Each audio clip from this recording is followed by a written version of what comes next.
Que el Señor les bendiga, estimada iglesia. Estamos en el mensaje número 7 de nuestra serie A Libertad Fuimos Llamados, un profundo estudio acerca del libro de los Gálatas. El título del mensaje para hoy es Sal de tu jaula y vamos a estar estudiando desde el 3:13 hasta el 3:18. Versículo 13. Cristo nos redimió de la maldición de la ley, hecha por nosotros maldición, porque está escrito: maldito todo el que es colgado de un madero. Este versículo nos dice dos cosas: que Cristo se hizo maldito por nosotros, porque era el hombre el que debía de estar colgado en esa cruz, condenado y penalizado por su propia maldición, que es su pecado, pero en vez del hombre murió Cristo, que fue Él quien tomó nuestro lugar. Qué afortunados que nosotros somos, porque Él tomó nuestro lugar.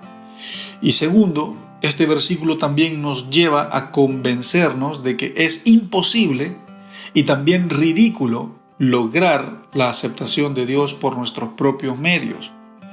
La única forma que yo puedo aceptar la aprobación de Dios es por medio de Jesús y no por medio de mis actos y mis obras. Versículo 14. Para que en Cristo Jesús la bendición de Abraham alcance a los gentiles, a fin de que por la fe recibiésemos la promesa del Espíritu. La promesa de que Dios bendeciría a todas las familias de la tierra también aplica para los no judíos. De eso está hablando el versículo 14. De que esa promesa que Dios le hizo a Abraham no era solo para el pueblo judío, sino que era también para los gentiles, para todo aquel que reciba el amor de Cristo y le deje entrar a su vida. Pablo les dice: judíos, dejen de ser egoístas. ¿Quién se creen ustedes para adueñarse de esta promesa? No pueden hacer esto. Ustedes deben de compartir esta promesa. Ustedes deben de compartir el hecho de que también las otras familias necesitan la redención y el perdón de los pecados y también necesitan la salvación. Todas estas cosas no son solo para ustedes, deben compartirlas, porque así fue establecido desde el inicio. El Espíritu Santo, por ejemplo, no ha elegido a judíos específicamente para venir a ellos. El Espíritu Santo no ha hecho acepción de personas. El Espíritu Santo ha venido sobre todo aquel que ha aceptado al Señor, sea judío y sea gentil. Dese en cuenta, Dios no ha hecho excepción de personas, entonces ¿por qué ustedes están haciendo la excepción de que solo para ustedes los judíos son todas estas promesas? No deben de tener esta mentalidad. El Espíritu Santo viene sobre el creyente sin importar su origen. Versículo 15. Hermanos, hablo en términos humanos. Un pacto, aunque sea de hombre, una vez ratificado, nadie lo invalida ni le añade. Aquí Pablo dice: pacto es un pacto, punto. Y el pacto que fue entre Dios y Abraham, ese pacto incluye la salvación de todo aquel que crea en Jesús, sea de donde sea. El pacto no se le quita, no se le agrega, no se modifica, no se ratifica, no se reinicia. Dios hizo un pacto con Abraham y ese pacto era de que de Abraham iba a venir la promesa, es decir, Jesús, que iba a bendecir a todas las familias de la tierra. Versículo 16. Ahora bien, a Abraham fueron hechas todas las promesas, y a su simiente. No dice y a las simientes como si hablase de muchos, sino como de uno, y a tú, si hablase, y a tu simiente, la cual es Cristo. El versículo 16 dice que la promesa es para el que la quiera tomar. La promesa es para el que la quiera tomar. La salvación ha sido proveída, ha sido puesta en la mesa. El que la quiere recibir, el que la quiere tomar, es decisión de él. El que no lo hace también es decisión de él. Dios no obliga a nadie ni fuerza a nadie para que le abra la puerta de su corazón para que él entre. La promesa es para el que la quiera tomar. No hay diferencia de razas, no hay diferencia de de géneros, ni de lenguajes, ni de culturas. La promesa es para el que la quiera tomar. Y el que la tome será salvo, será justo y será libre. Versículo 17. Esto pues digo, el pacto previamente ratificado por Dios para con Cristo, la ley que vino 430 años después, no la abroga para invalidar la promesa. Yo quiero que usted entienda que desde Abraham hasta Moisés pasaron muchos años, 430 años. Y lo que es importante que nosotros entendamos acá es que este lapso de años entre Abraham y Moisés, que son 430, y aún así todo esto vino antes, y aún así este hombre fue libre y justo y salvo, en Génesis 12. Lo que este versículo quiere decir es de que cuando Dios llamó a Abraham, no existía todavía ley, no existía todavía circuncisión, no existía todavía sistema sacrificial, no existía todavía el hecho de ser una nación todavía. Claro, Abraham se circuncidó, pero después, pero no cuando Dios lo llamó. Entonces lo que Pablo aquí está diciendo es que cuando Dios llamó a Abraham no había ley. Cuando Dios llamó a Abraham todavía no estaba circuncidado, aunque lo hizo justo después, pero todavía no lo estaba cuando fue llamado. No había sistema sacrificial. Simplemente Abraham solo creyó y con eso le fue suficiente para ser salvo, libre y justificado. Y entonces, dice el apóstol Pablo, ¿qué me dicen a mí? ¿Por qué entonces ustedes están discutiendo y peleando para que los gentiles se salven si su padre Abraham no era nada de lo que ustedes tienen ahora y aún así fue salvo? Eso significa que ustedes lo único que necesitan es la fe. Versículo 3:18. Porque si la herencia es por la ley, ya no es por la promesa, pero Dios la concedió a Abraham mediante la promesa. Si la herencia fuera por la ley, ya no es promesa. Si todo esto que se llama cristiandad y deidad fuera por la ley, entonces por nada murió Cristo. Obviamente eso no es así, pero eso es el ejemplo que el apóstol Pablo está diciendo. Y aquí nosotros tenemos que entender algo. Lo que nosotros tenemos que entender es que nada es por la ley, sino que todo es por amor y todo es por la gracia y obviamente también por nuestra fe cuando nosotros decidimos creerle al Señor. Pero quiero que nosotros entremos en aplicación y miremos el capítulo 3 y el 4, porque el capítulo 3 y el 4 son el epicentro de este libro de Gálatas. Y Pablo ataca a cambiar la manera de pensar, es decir, lo más difícil. Repito, el capítulo 4 y el capítulo 3 de Gálatas son el epicentro de todo el libro y Pablo ataca a cambiar la manera de pensar, que era lo más difícil. Pero ¿quién era el que tenía que cambiar su manera de pensar? Por supuesto eran la audiencia allá en la región de Galacia, porque Pablo fue uno de los más consagrados legalistas del mundo. El número uno, no había ni hubo nadie como él en cuanto al legalismo. Si la salvación hubiese sido por la ley, Pablo hubiese sido el primero en entrar al cielo. Él fue un fariseo estricto y fue un fariseo que se esforzó por vivir a la perfección. Ese fue Pablo antes de conocer a Cristo. Pero aquí en Gálatas, él critica violentamente la idea de que el amor de Dios se gana simplemente por medio de Cristo y que el amor de Dios no se gana por medio de las reglas, por medio del legalismo y por medio del sistema a obedecer. Pablo dice, no somos aceptados delante de Dios por las reglas.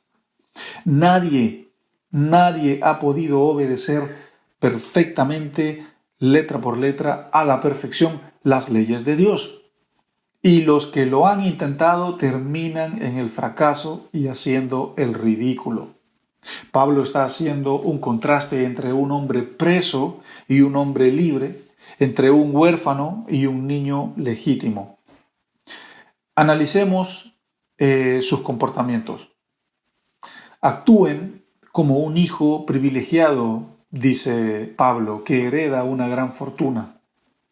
Supongamos que una persona ha heredado una fortuna. ¿Cómo se va a comportar esa persona? ¿Se va a comportar como tal? ¿Se va a sentir honrado? ¿Se va a sentir privilegiado? ¿Se va a sentir esa persona que esa persona tiene valor? Entonces Pablo dice, analicen sus comportamientos, queridos Gálatas, analícense. Actúen como un hijo privilegiado que ha recibido una gran fortuna. Porque ustedes no están actuando de esta manera, ustedes están actuando como un huérfano, ustedes están actuando como un rebelde y como un desobediente que quiere hacer lo que él quiere. Pero recuerden, queridos Gálatas, no hay nada que ustedes puedan hacer más o menos para que Dios los ame, más o también menos. Lo único que ustedes deben de tener y presentarle delante de Dios son sus corazones y su fe. Y lo que nosotros tenemos que entender acá es que la mentalidad de los judíos era esta. La mentalidad de los judíos era decir, somos nosotros, somos los únicos, no hay nadie como nosotros, somos los favoritos de Dios en todo el mundo. Somos los preferidos de Dios en toda la tierra. No hay otro pueblo, no hay otra nación. De nosotros son los profetas, de nosotros son los jueces, de nosotros son los patriarcas, de nosotros son los apóstoles, de nosotros es el Evangelio. Cristo vino por nosotros y para nosotros. Entonces, nosotros somos los perfectos. Nosotros somos los preferidos, nosotros somos los exquisitos, los exclusivos, los únicos. Los demás no sirven. Son unos perros para nosotros, porque el judío así trataba al extranjero como un perro, como alguien que no tiene valor. Porque ellos decían, ¿quién es tu rey? Tienes un rey humano, tienes un rey imperfecto. ¿Quién es tu Dios?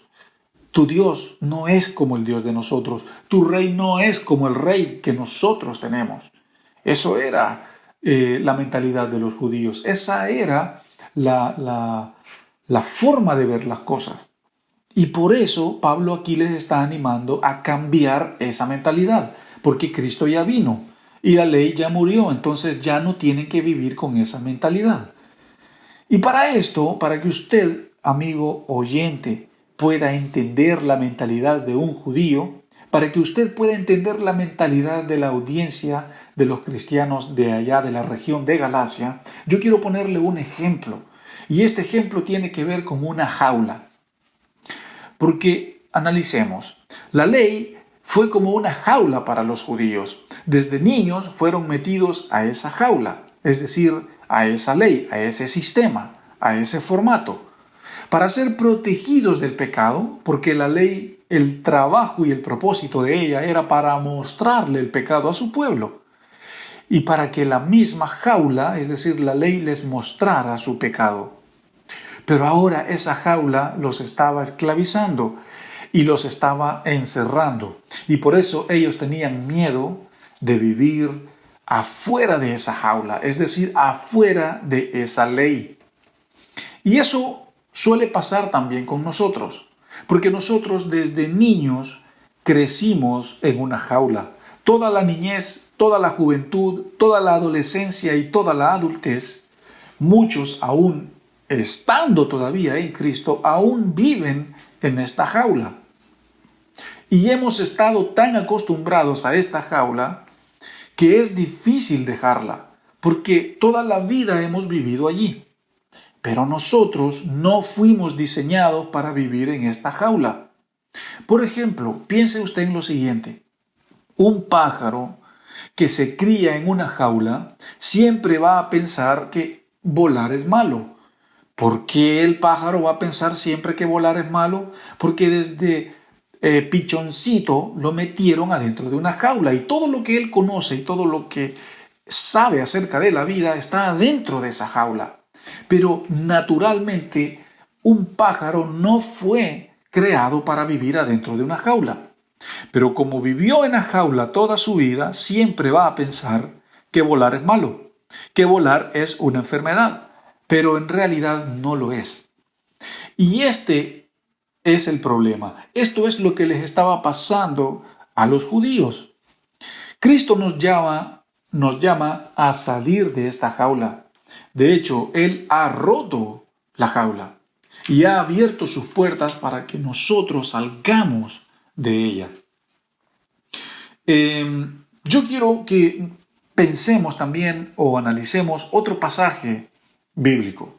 Y este pasaje está en Juan el Evangelio, no en la carta.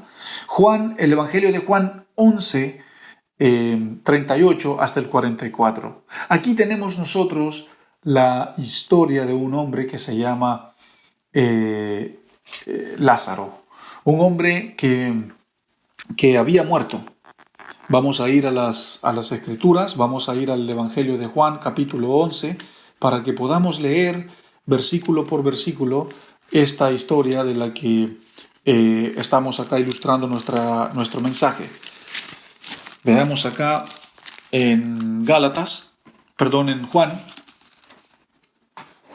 Juan 11. ¿Qué es lo que tenemos acá?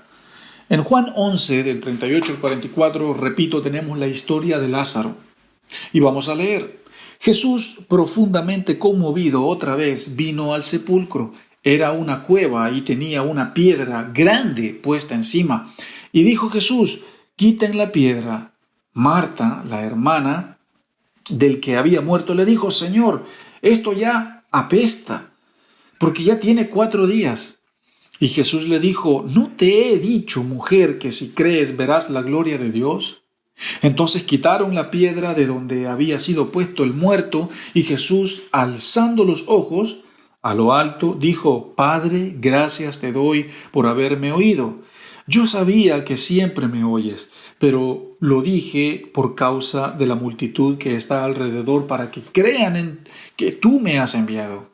Habiendo dicho esto, clamó a gran voz, diciendo, Lázaro, ven fuera. Y el que había muerto salió, atadas las manos y atados los pies con vendas y el rostro envuelto en un sudario. Y Jesús le dijo, desátenle y déjenle ir. ¿Dónde está la conexión de lo que estamos hablando en Gálatas con respecto a la mentalidad judía, que tienen esa mentalidad de pájaro, es decir, una mentalidad que vivió toda la vida dentro de una jaula, toda la vida dentro del sistema de la ley, y ahora no quieren dejar el sistema de la ley porque si piensan que lo dejan, es malo? Si el pájaro sale de esa jaula, va a pensar que volar quizás es malo. Y esa era la mentalidad del judío. Y por eso Pablo les exhorta y les amonesta y les dice, dejen de tener esta mentalidad, salgan de su jaula, salgan de su seguridad, salgan de lo que los está esclavizando, salgan de lo que los está haciendo retroceder en vez de avanzar. Y hemos ilustrado esta maravillosa porción bíblica con Juan 11. Porque lo que Jesús hizo con Lázaro fue sacarlo de ese sepulcro, sacarlo de esa jaula, diciéndole, Lázaro, a gran voz clamó Jesús diciendo, Lázaro, ven fuera, ven fuera. Y eso es lo que Jesús nos dice hoy día, querida iglesia. Iglesia, sal fuera. Iglesia, sal de allí. Lázaro, sal de esa tumba, sal de ese sepulcro, sal de tu jaula, sal de ese lugar. Hermanos, ¿qué es lo que les está esclavizando? ¿Qué es lo que los está haciendo retroceder? ¿Qué es lo que los está haciendo que ustedes crezcan en la fe? Que ustedes crezcan en el conocimiento de Dios. ¿Qué es lo que está chupando tu santidad? ¿Qué es lo que te está robando los nutrientes espirituales para que tú puedas tener una vida recta, una vida firme y estable en Cristo. ¿Qué es lo que te está impidiendo que vivas una vida gobernada por Cristo y guiada por el Espíritu Santo? Lo que tú tienes que hacer hoy es salir de esa jaula, salir de ese sepulcro, así como Jesús dijo: Lázaro, sal de ahí. Así como Pablo les anima a los judíos diciéndoles: salgan de su jaula. Porque volar no es malo, volar no es una enfermedad. Fuimos diseñados para volar, fuimos diseñados para vivir afuera de esa jaula. Y por eso el título de nuestra serie: A libertad fuimos llamados. Iglesia, vive tu libertad en Cristo. Vive tu libertad a través de el confesar tus pecados, a través de ejercitar tu vida de oración, a través de hacerte el hábito de llevar una vida de lectura bíblica, una vida de congregarte, una vida de apegarte a la verdad. Esta es la única forma en la que Dios va a romper y va a quebrar tus estructuras y tus sistemas de creencia, y de esa manera tú vas a salir de tu jaula. Sal del sepulcro, sal de la muerte, sal de lo que te está afectando, porque tú no eres tierra estéril, tú no eres una semilla que no da fruto, tú no eres un árbol estéril que no produce fruto. Eres todo lo contrario, eres tierra fértil, eres semilla que crece y que se reproduce. Eres un árbol frondoso que da un tremendo y maravilloso fruto por medio del Espíritu. A esto fuimos llamados y este es el mensaje. Así que, querida iglesia, sal de tu jaula, porque volar no es malo. Fuiste creado y fuiste diseñado para volar y vivir afuera de esa jaula. Ese es el mensaje. Señor, te damos gracias por tu palabra. Te damos gracias por esta serie maravillosa. Gracias por el poder y la libertad que encontramos en el libro de Gálatas. Gracias por los escritos del apóstol Pablo, porque ministran nuestras vidas. Pero más que eso, es tu espíritu, es tu palabra viva la que nos toca, la que nos ministra, Señor. Ayúdanos este día a salir de nuestra jaula, porque volar no es malo, porque lo que es malo es vivir adentro de ella. Lo que es malo es vivir en esa muerte que es el pecado. Oro, Señor, para que Iglesia Bíblica Cristiana aquí en Chile pueda salir de su jaula y también pueda salir de ese sepulcro como Lázaro. Jesús, llama a tu iglesia hoy día y dile: sal de ahí, sal del sepulcro, sal de la jaula y vive tu libertad en mí. Espíritu Santo, esta es una obra que sin ti no se puede hacer. Gracias por este maravilloso mensaje y oramos que sea de mucho beneficio para el conocimiento y el crecimiento de la iglesia por medio de Cristo. En el nombre de Jesús oramos. Amén. Hermanos, que el Señor les bendiga y nos estamos viendo en nuestro próximo mensaje de nuestra serie A Libertad Fuimos Llamados. Bendiciones. Recuerda suscribirte a nuestro canal y activa las notificaciones para que no te pierdas ninguno de nuestros sermones.